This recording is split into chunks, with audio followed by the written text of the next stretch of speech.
Lockdown 5.0 दिशानिर्देश, क्या अनुमति है, क्या नहीं। लॉकडाउन 5.0 दिशानिर्देश और नियम। केंद्र ने व्यक्तियों और सामानों की अप्रतिबंधित आवाजाही और फिर से खोलने के पहले चरण में अंतर्राज्य की अनुमति दी है। तीसरे चरण में शिक्षण संस्थानों को फिर से खोलना, अंतर्राष्ट्रीय हवाई यात्रा और मेट्रो संचालन तय किया जाएगा। अपडेट किया गया 30 मई 2020 11 घंटे 49 मिनट 36 सेकंड बजे।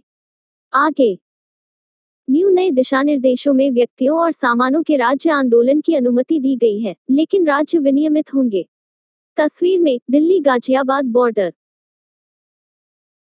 लॉकडाउन 5.0 दिशानिर्देश। देशव्यापी लॉकडाउन के चौथे चरण को हटाए जाने से एक दिन पहले गृह मंत्रालय ने शनिवार को अगले एक महीने के लिए रोकथाम क्षेत्रों के बाहर सभी गतिविधियों के चरणबद्ध पुनः उद्घाटन के लिए नए दिशानिर्देश जारी किए।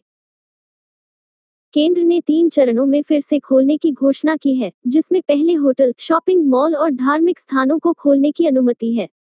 रात का कर्फ्यू जारी रहेगा, हालांकि शाम 7 बजे से सुबह 7 बजे से रात 9 बजे तक आराम से रखा गया है। लॉकडाउन 5.0 पर लाइव अपडेट का पालन करें। हालांकि राज्यों को अनुमत गतिविधियों पर उपयुक्त प्रतिबंध लगाने की स्वतंत्रता होगी यदि वे कोरोना वायरस प्रकोप की रोकथाम के लिए आवश्यक हैं। इसके अलावा स्वास्थ्य और परिवार कल्याण मंत्रालय इन सभी गतिविधियों के लिए एक मानक संचालन प्रक्रिया जारी करेगा, जिसे अब अनुमति दी जा रही है। यहाँ क्या अनुमति है और क्या नहीं है। चरण 1। प्रतिबंधित गतिविधियों, धार्मिक स्थलों, होटलों, रेस्तरां और अन्य आतिथ्य सेवाओं को फिर से खोलने के चरण 1 में और शॉपिंग मॉल खोलने की अनुमति दी जाएगी। 8 जून से शुरू होगा। 2 चरण। राज्यों और केंद्र शासित प्रदेशों के साथ विचार विमर्श के बाद अगले चरण में स्कूल, कॉलेज, शैक्षिकी, प्रशिक्षण, कोचिंग संस्थान खोले जाएंगे। एमएचए के दिशानिर्देशों के अनुसार राज्य, केंद्र शासित प्रदेश सरकारें माता-पिता और अन्य हितधारकों के साथ संस्था स्तर पर संरक्षण ले सकती हैं।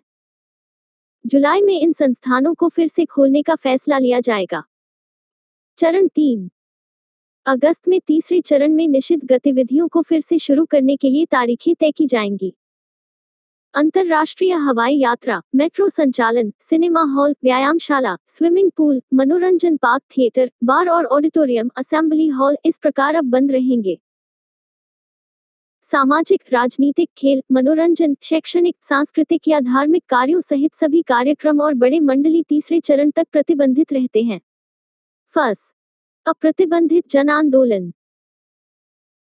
केंद्र ने व्यक्तियों और वस्तुओं के अंतर्राज्य और अंतर्राज्य के अप्रतिबंधित आंदोलन के लिए अनुमति दी है, यह कहते हुए कि इस तरह के आंदोलनों के लिए कोई अलग अनुमति, अनुमोदन या ई-परमिट की आवश्यकता नहीं होगी। हालांकि राज्यों को सार्वजनिक स्वास्थ्य के कारणों और स्थिति के आकलन के आधार पर व्यक्तियों के आंदोलन को विनियमित करने की अनुमति दी गई है। यात्री ट्रेनों और श्रमिक विशेष ट्रेनों, घरेलू हवाई यात्रा और देश के बाहर फंसे भारतीय नागरिकों की आवाजाही को अप्रतिबंधित करने की अनुमति दी जाएगी। इसके अलावा विदेशी नागरिकों की निकासी और भारतीय नाविकों के साइन ऑन और साइन ऑफ को सॉप्स के अनुसार नियमित किया जाना जारी रहेगा। नए दिशानिर्देशों के अनुसार कोई भी राज्य या केंद्र शासित प्रदेश क्रॉस लैंड ट्रेड के लिए किसी भी प्रकार के सामान, कार्गो की आवाजाही को नहीं रोकेगा। रात का कर्फ्यू। आवश्यक गतिविधियों को छोड़कर रात 9 बजे से सुबह 5 बजे तक रात का कर्फ्यू जारी रहेगा। आदेश में कहा गया है, स्थानीय अधिकारी कानून के उचित प्रावधानों के तहत अपने क्षेत्राधिकार के क्षेत्र में आदेश जारी करेंगे, सीआरपीसी की धारा 144 और सख्त अनुपालन सुनिश्चित करेंगे। वर्तमान में कर्फ्यू समय 7 बजे से सुबह 7 बजे तक है। केंद्र ने नियोक्ताओं से यह सुनिश्चित करने के लिए कहा है कि सरकार का संपर्क पता लगाने वाला ऐप आरोग्य सेतु सभी कर्मचारियों द्वारा स्थापित किया गया है। जिला अधिकारियों को भी एप्लीकेशन इंस्टॉल करने और नियमित रूप से अपनी स्वास्थ्य स्थिति को अपडेट करने की सलाह दी गई है। इससे उन व्यक्तियों को चिकित्सा ध्यान देने का समय पर प्रावधान होगा जो जोखिम में हैं। 1 महीने के लिए विस्तारित जोन में लॉकडाउन। 30 जून तक सभी रोकथाम क्षेत्रों में लॉकडाउन प्रतिबंध जारी रहेगा और केवल आवश्यक सेवाओं को समय में अनुमति दी जाएगी।